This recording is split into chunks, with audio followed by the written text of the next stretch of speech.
శ్రీ గురుభ్యో నమః. శ్రీమాత్రే నమః. మా భక్తి టీవీని ప్రోత్సహిస్తున్నటువంటి మా ప్రేక్షకులందరికీ ధన్యవాదాలు తెలియజేస్తూ 14 సెప్టెంబర్ నుంచి 20 సెప్టెంబర్ వరకు గల కాలానికి రాశి ఫలితాలు ఎలా ఉన్నాయో తెలియచెప్పుకుందాము. ముందుగా గ్రహస్థితులు. వృషభ రాశిలో చంద్రుడు ఉన్నారు.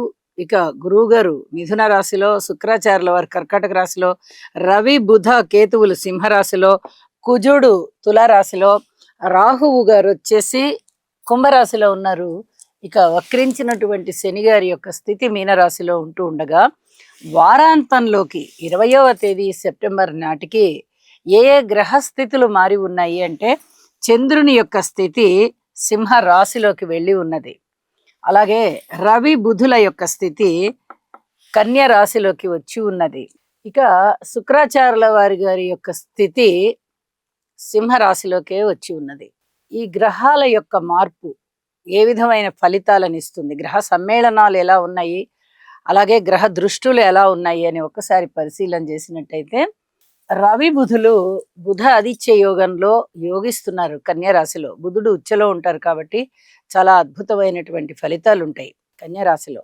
ఇదొక విశేషం కాగా శని గారి దృష్టి పడుతోంది. ఇది మరి ఒక విశేషం అవుతూ ఉన్నది. వైద్య రంగంలో చాలా మంచి మార్పులు జరుగుతాయి. కొత్త కొత్త మందులు వస్తాయి. వైద్య పరిశోధనలు ఫలిస్తూ ఉంటాయి. వైద్య విద్యార్థులకి కానీ, వైద్యులకి కానీ, లేదా వైద్యానికి సంబంధించిన వ్యాపారస్తులకి కానీ, అంటే మెడికల్ షాప్స్, ఈ ల్యాబ్స్ ఇవన్నీ ఉంటాయి కదా, ఇలాంటి వాళ్ళకి కానీ చాలా అద్భుతమైన ఫలితాలు ఉంటాయి. ఏ ఏ రాసుల వరకు ఉంటాయి అనేది రాసుల వివరణలో చెప్పుకుందాం.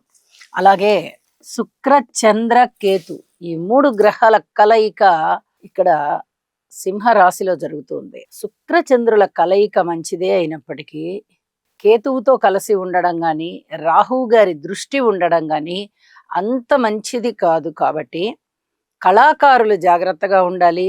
అన్యోన్య దాంపత్యంలో ఉన్నటువంటి భార్యాభర్తలు కూడా జాగ్రత్తగా ఉండాలి. నిత్యం కలహించుకునే వారికి ఇంకా మనం చెప్పేదేం లేదు, ఆ కలహాలు అలాగే వెళ్తూ ఉంటాయి. కానీ ఎంతో అన్యోన్యంగా ఉండేవారండి అనేటటువంటి భార్యాభర్తల మధ్యలో కూడా ఏమన్నా చిన్నపాటి విభేదాలు వచ్చే అవకాశాలు ఉంటాయి. కాబట్టి జాగ్రత్తగా ఉండాలి. ఏ ఏ రాసుల వారు మరిన్ని జాగ్రత్తలు తీసుకోవాలి అనేది రాసుల్లో చెప్పుకుందాము. అలాగే గురువు గారి యొక్క పంచమ దృష్టి కుజుని మీద ప్రసరిస్తూ ఉంది. కుజుని వల్ల ఏర్పడేటటువంటి దుష్ట ఫలితం ఏదైనా ఉందా అంటే అది తగ్గుతుంది. అది ఎవరెవరికి తగ్గుతుంది అనేది రాసుల వివరణలో చెప్పుకుందాము. ఇక వారాంతంలోకి వెళ్ళేటప్పటికీ ఇవే జరిగి ఉన్నాయి కాబట్టి ఇక రాశి ఫలితాలు తెలియజెప్పుకుందాము. మీనరాశి వారికి ఈ వారం రోజుల కాలాన్ని మనం పరిశీలన చేసుకుంటే చాలా అద్భుతమైనటువంటి ఫలితాలు ఉన్నాయండి. ఊహించని విధంగా వీరికి గ్రహస్థితుల యొక్క శుభ విశేషాంశాలు పెరిగాయి అనే చెప్పాలి. తృతీయ స్థానంలో చంద్రుడు ఉచ్చలో ఉన్నారు. పంచమ స్థానంలో శుక్రాచార్యుల వారు బాగున్నారు. షష్ఠ స్థానంలో రవి బుధ కేతువులు బాగున్నారు. అదృష్టమా అంటే అదృష్టమా, 5 గ్రహాల యొక్క స్థితి చాలా బాగుంది అని చెప్పాలి. అనేక విధాలుగా విరోచితమైనటువంటి సాహసోపేతమైనటువంటి నిర్ణయాలు తీసుకుంటారు, అవి ఫలిస్తాయి. అలాగే అనుకూలమైనటువంటి అన్నదమ్ముల యొక్క సహాయ సహకారం కానీ, సంతాన రీత్యా అనుకూలమైనటువంటి విషయాలు ఉండడం కానీ, సంతృప్తి కలగడం కానీ చాలా చాలా బాగుంటుంది అని చెప్పచ్చు. అలాగే కుటుంబ జీవితంలో ఓర్పు కలిగి ఉండాలి. అన్నదమ్ముల సహాయ సహకారాల విషయంలో కూడా మీకు అనుకూలమైనటువంటి మార్పులు వస్తున్నాయి. కాబట్టి కోర్టు విషయాలు ఏమన్నా ఉంటే కాస్త ముందరికి తీసుకుని వెళ్ళండి, అనుకూలమవుతాయి. ఇక విద్యార్థుల విషయంలో కొంచెం మీకు కష్టపడేటటువంటి పరిస్థితి కనిపిస్తుంది. అయినా పర్వాలేదు, విజయ అవకాశాలు చాలా ఉన్నాయి.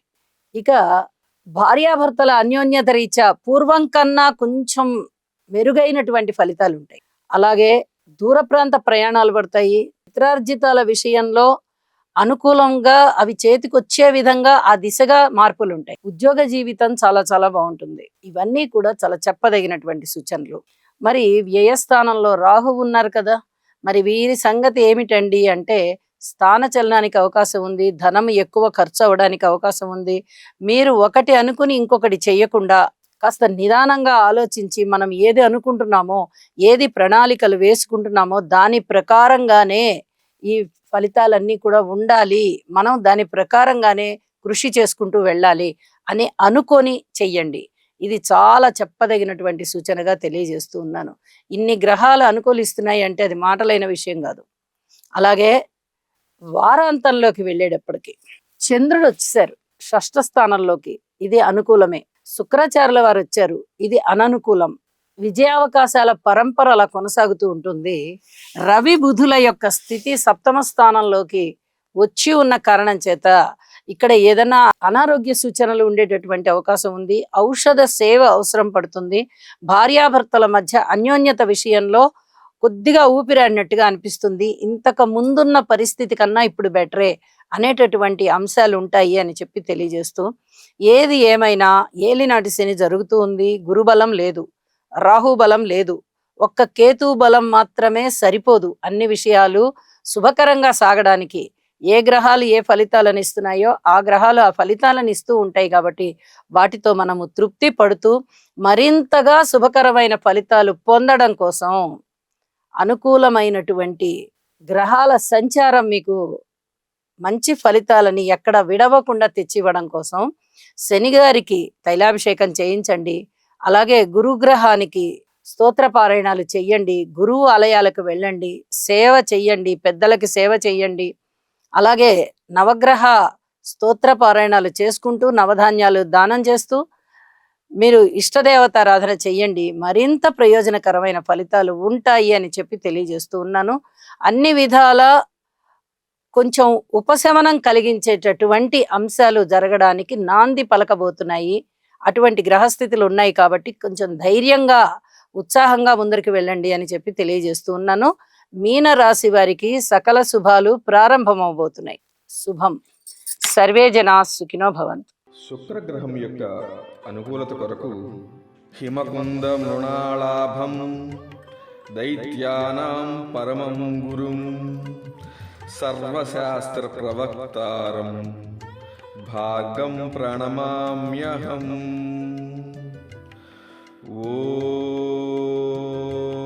ఓం ద్రాం ద్రీం ద్రౌం సహ శుక్రాయ నమః. చంద్రగ్రహ అనుకూలత కొరకు దధిశంక తుషారాభం క్షీరోదార్ణవ సముద్భవం నమామి శశినం సోమం శంభోర్మకుటభూషణం. ఓం శ్రాం శ్రీం శ్రౌం సహ చంద్రాయ నమః.